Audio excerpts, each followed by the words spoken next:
అసమర్థుడు. సీతారామారావు జీవితం విచిత్రమైంది. ఉన్నత శిఖరాగ్రం నుంచి స్వచ్ఛమైన జలంతో భూమి మీద పడి మలినాన్ని కలుపుకొని మురికి కుంపలోకి ప్రవహించే సెలయేటిని జప్తికి తెస్తోంది. తనలో వచ్చిన మార్పు ఆ సెలయేటికి తెలుసో తెలియదో మనకు తెలియదు. ఒకవేళ తెలిస్తే తనలో వచ్చిన మార్పుకి ఆ సెలయేరు బాధపడుతూ ఉందో లేదో మనకు తెలియదు. చూసేవాళ్ళు మాత్రం దాని పతనానికి జాలిపడుతూ ఉంటారు.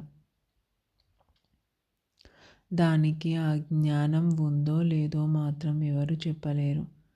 పైగా పర్వతాల్లో ప్రవహిస్తూ ఉన్నప్పుడు ఒడుదుడుకులు లేవు అని సంతోషిస్తూ ఉందేమో అనిపిస్తుంది అప్పుడప్పుడు. సీతారామారావు తండ్రి చావు మంచం మీద ఉండి, బాబు, మన వంశం పేరు నిలబెట్టు, అంతకంటే నీ చెప్పేది ఏం లేదు అని సలహా చెప్పాడు.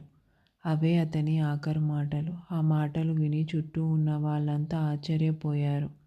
ఆస్తి సంగతి చెప్పలేదు, ఇంకేమీ చెప్పలేదు. వంశం పేరు నిలబెట్టమన్నాడు. చూశారా ఆయన గొప్పతనం అని పొగిడారు.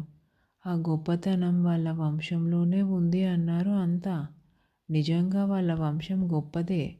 వాళ్ళ ముత్తాత తాత ఆ ఊరికి చెరువు త్రవ్వించాడు, సత్రం కట్టించాడు. వాళ్ళ తాత నల్లగా వీరభద్రుడి మలే ఉండేవాడు.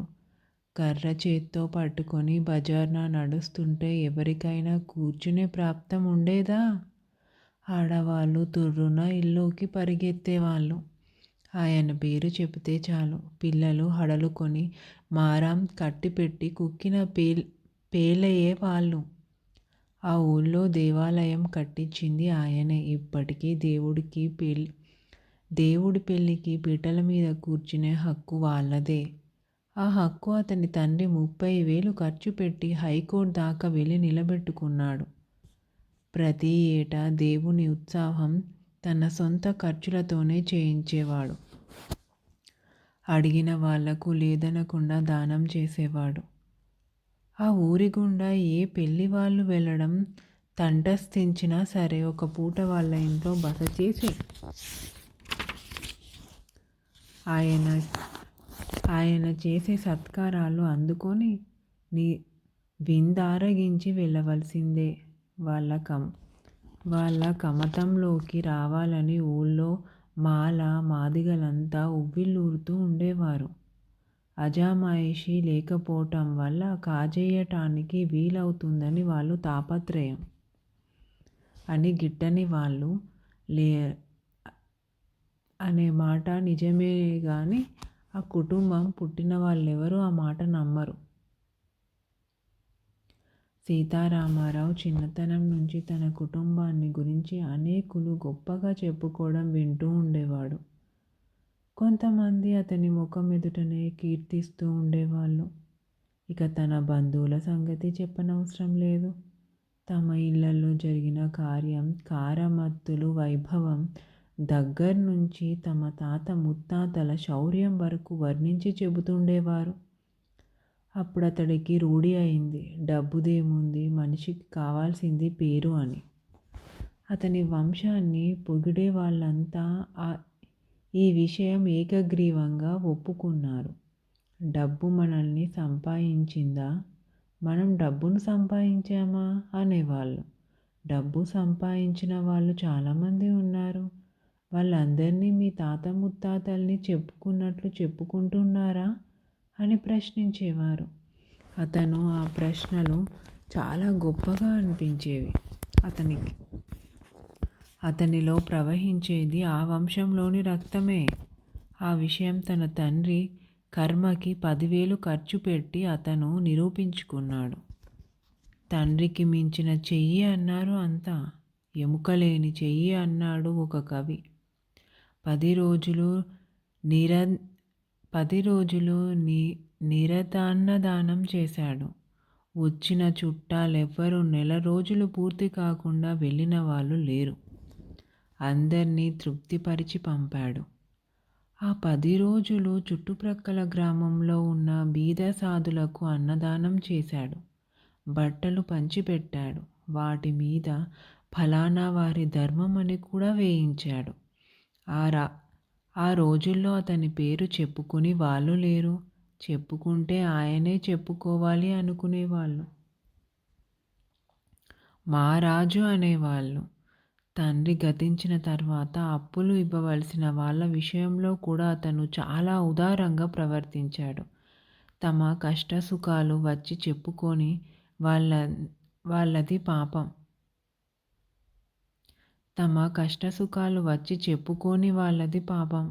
ఇచ్చిన వాళ్ళ దగ్గర ఇచ్చినట్లు పుచ్చుకున్నాడు. అతను ఒకటే మాట చెప్పాడు, నేను కోర్టుకి ఎక్కను.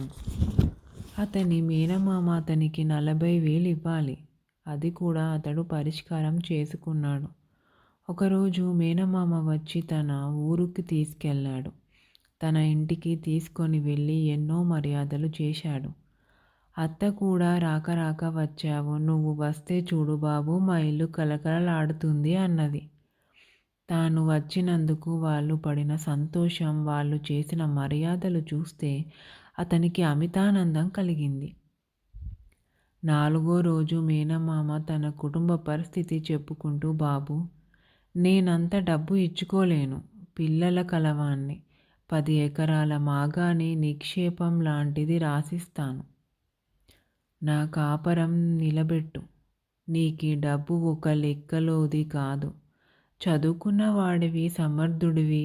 రేపటి నుంచి ఎంత సంపాదించాలంటే అంత సంపాదించుకోగలవు అన్నాడు. సంపాదించుకోకపోతే మాత్రం నీకు సహాయం చేయకూడదా మామా అన్నాడతను. సంపాదించే అవకాశం ఉంది కనుక ఇతరులకు సహాయం చేస్తున్నాడను కోవటం అతనికి బొత్తిగా బాగలేదు. సూర్యుని తేజస్సుకు మళ్ళీ, రత్నాలు కాంతికి మళ్ళీ దాతృత్వం అతని స్వభావం. ఎందుకు చేయకూడదు బాబు, మేమేం పరాయి వాళ్ళమా అంది అత్త. పరాయి వాళ్లకు మాత్రం సహాయం చేయకూడదా అత్త? అది వేరు అంది అత్త. కానీ తర్వాత ఏమనాలో ఆమెకి తోచలేదు. నాయనా, మీ బాబు చచ్చి ఏ స్వర్గాన ఉన్నాడో ఒక్కనాడైనా బాకీ సంగతి ఎత్తేవాడు కాదు అన్నాడు మామ. అతడు అప్పటికప్పుడే 10 ఎకరాలు ఇస్తానని మాట జారినందుకు పశ్చాత్తాపపడడం మొదలు పెట్టాడు. నేను మాత్రం మీ మాట కాదన్నానా? అదుగది నేను చెప్పాలా? వాడి గుణమే వేరు అంది అత్త ఇంత ముఖం చేసుకొని. ఆమెకు 40,000 అప్పు 10 ఎకరాలతో పోవటమే పట్టరాని సంతోషాన్ని కలిగించింది. భర్తకు మాత్రం ఆమె మీద కోపం వచ్చింది. నాయనా, మీ నాన్న నేను ఎలా ఉండేవాళ్ళమో నీకు తెలుసుగా. ఇంటి పనులు ఆయన ఒక్కటి కూడా పట్టించుకునేవాడు కాదు. పొలం ఖాతా అంతా నేనే చూసుకునేవాణ్ణి. ఏది ఎంత వచ్చిందని కూడా అడిగేవాడా? మహారాజు మంచి అనిపించుకొని వెళ్ళిపోయాడు. నీకు జ్ఞాపకం ఉందో లేదో గాని నిన్ను నా చేతులతో ఎత్తి పెంచాను బాబు అన్నాడు. లేకేం మామ అన్నాడు సీతారామారావు. అతనికి నిజంగా జ్ఞాపకం లేదు. పెంచే ఉంటారని నమ్మకం. అబద్ధం ఆడవలసిన అవసరం ఏమొచ్చింది తన మామకి? నా స్వంత తమ్ముడివే అనుకున్నా బాబు. ఒకరోజు అరుగు మీద ఆడిస్తుంటే కింద పడ్డావు. ఎక్కడ దెబ్బ తగిలిందో అని నా ప్రాణాలు పైనే ఎగిరిపోయినట్టయుంటే నమ్ము. అప్పుడెట్లా ఉండేవాడివి? దొరల్లే నిగనిగలాడుతుండేవాడివి అంది అత్త. వాళ్ళ మంచితనం అతనికి దిగ్భ్రాంతి కలిగించింది. ఇంత మంచి వాళ్ళకి తన తండ్రికి చివరి రోజుల్లో ఎందుకు వైరం వచ్చిందో ఆలోచించాడు. తన ఆస్తిపై పెత్తనం చేస్తూ చాటుగా చాలా డబ్బు తిన్నాడని ఊళ్ళో వాళ్ళు అనుకుంటూ ఉంటారు. కానీ ఇంత మంచివాడు అటువంటి పని చేస్తాడా? డబ్బే తింటే ఇంత అప్పు ఎందుకు అవుతుంది? గిట్టని వాళ్ళనే మాటలివి. తన తండ్రి చెప్పుడు మాటలు వినే స్వభావం ఉంది. ఎవరో లేనిపోని మాటలు చెప్పి తన తండ్రికి, మేనమామికి తగాదా పెట్టి ఉంటారు. అతనిలా ఆలోచిస్తూ ఉంటే మేనమామకి అనుమానం వేసింది. అన్నమాట ఎక్కడ జారతాడోనని. ఎందుకని వెంటనే సరే బాబు, నీ ఇష్టం వచ్చినట్లే చెయ్యి అన్నీ తెలిసిన వాడివి నీకు నీ చెప్పేదేముంది మరి? ఇవాళే రాతకోతలు పూర్తి చేసుకుందామా అని అడిగాడు. సీతారామారావు తనకు రావాల్సిన 40,000కు గాను 10 ఎకరాలు రాయించుకొని పరిష్కారం చేసుకున్నాడు. అత్త మేనమామలు అతన్ని దీవించి పంపారు. ఊళ్ళో వాళ్ళంతా ఊరు బయటికి సాగనంపి సెలవు తీసుకున్నారు. ఆ రోజుల్లో ఒకరికి సహాయం చేయడం అంటే పరమానందంగా ఉండేది. ప్రతి వాళ్ళు అతన్ని గౌరవిస్తూ ఉండేవాళ్ళు. అంతకంటే ఏం కావాలి? బతికిన 4 రోజులు అయినా బతికితే చాలదా?